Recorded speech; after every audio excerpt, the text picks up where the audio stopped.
Chivas. Has Emilio Azcárraga lost power in the federation? And we're going to talk about that part because what happened during the owners' meeting is interesting. And what's going to happen? Because Amaury and Azcárraga will be face to face when decisions are made? And a great achievement is reducing Televisa's power. What do you think about this situation? Leave it below in the comments and let's talk specifically about this topic. Jesus Bernal, and I thank all of you for your attention. Thank you very much for being here with me to talk about the latest regarding the Chivas team. And here's a long shot parlay on Caliente MX. Let's see what you think of this one. To win $76,000 this weekend would be crazy. And we're going to do it with Liga MX, a draw between Puebla and Querétaro, a draw between Pachuca and Pumas, and a win for Leon over Toluca. If this combination happens, we'll put in 1,000 and it turns into 76,000 at Caliente.mx. Click the link I left for you below in the pinned comment, and I'll give you the 1,000 as a bonus. It's that easy. So without further ado, let's start this video with the latest news about the Chivas.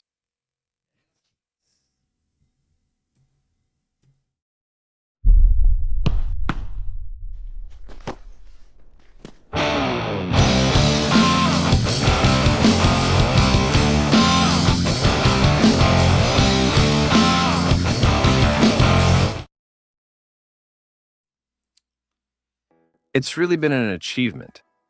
What was accomplished yesterday at the Owners' Assembly was a real achievement. And practically all the insiders have mentioned that now there will be a sports committee that will be run by 6 teams. And it will be 3 allies against 3 allies. Obviously, on one side, there's America with Televisa, Santos with Orlegui, and Tijuana. These are the 3 institutions. On the other side, so to speak, are the dissidents, Chivas, Toluca, and Monterrey. 3 very powerful teams in Mexican soccer. What does this mean?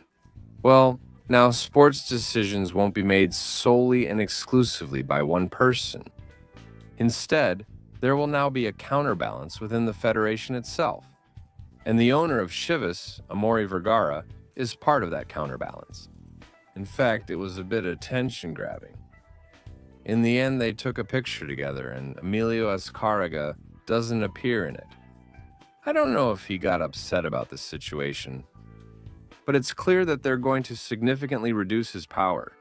And the first decision is to see who will take over as the head of Liga MX for the next cycle, once the World Cup is over. And the changes that might be coming. But the owner of Guadalajara, together with Toluca and Rayados, they have the mission to stand up to the others. And to try to balance things a bit when it comes to making sports decisions. How do you think Amaury will do? Will he do a good job? Will he provide a counterbalance? Will he make people uncomfortable? I hope so. And also that he makes the best decisions for the league in general.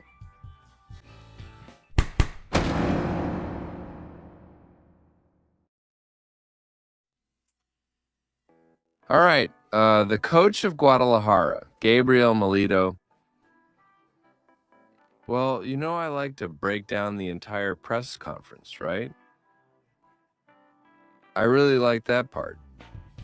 Today, Chivas has set a new record. Today, Chivas holds the record of having set their best mark in the short format tournaments. 35 points.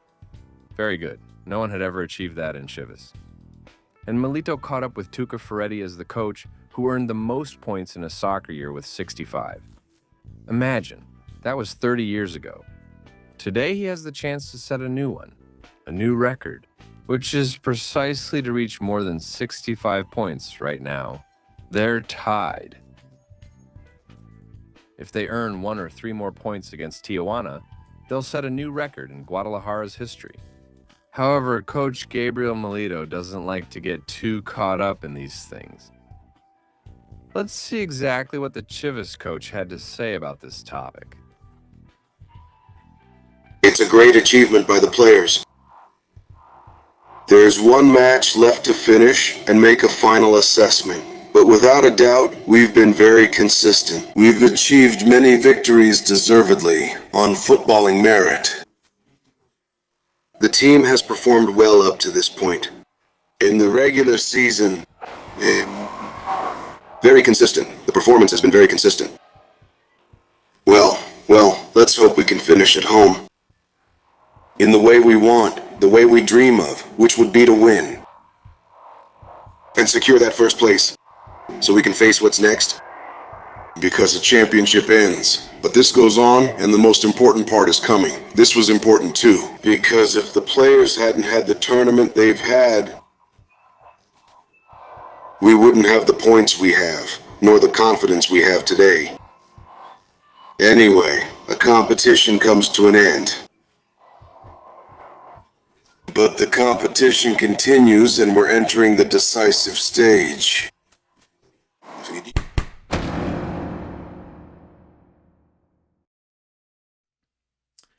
Many people have asked me through social media what the Miquel Arreola standings look like. This award was invented by the top commissioner of Mexican soccer. It's meant to give recognition to the team that earned the most points during the tournament. I'll show you next exactly what the Miquel Arreola standings look like. That's how it's going. Chivas still has a chance to win it. If you look at the column that's highlighted in yellow, the leader is Cruz Azul with 67 points. Next comes the Toluca team with 64. The same number of points that Chivas has. So with these numbers, what would it take for Chivas to be the season leader? Very easy. That Toluca and Cruz Azul don't win, and Chivas wins their match. That would be one combination. That Toluca and Cruz Azul don't win, and Chivas wins their match. The second combination that would give Chivas the title by goal difference. It would be for Toluca to lose. For Cruz Azul to lose and Chivas to draw with Tijuana. That one too, because Chivas would get 65 points. They'd have a goal difference that's one goal better than Cruz Azul. And that combination would also give them the annual title. Do you guys think it will be enough for Chivas? Put it down in the comments below.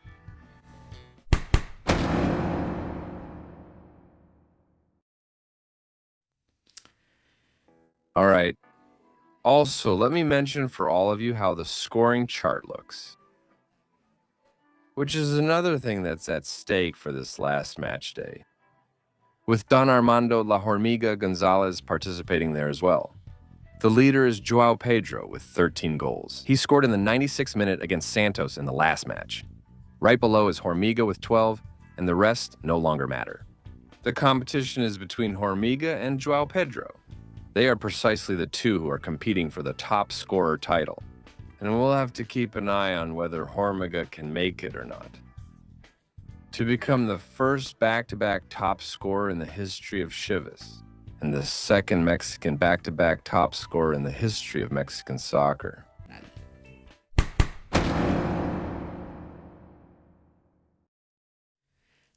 Let's review the matches from this round, how the Liga MX Matchday 17 fixtures will be played. Now I'll show them to you on the screen. They're also available on the official Liga website. Since we're already there, today at 9 p.m. Puebla versus Querétaro. No one is going to watch this. It doesn't change or affect anyone. Then at 5 p.m. Pachuca versus Pumas. Watch out, because if Pumas doesn't win here, Chivas will be the leader before playing against Tijuana. Also at 5 p.m. Tigres hosts Mazatlan. At 7 Toluca versus Leon. This one affects the annual standings. Also, Chivas hosting Xolos. America faces Atlas. Both teams have everything on the line in this match. Juarez versus San Luis. And on Sunday, Santos versus Monterrey.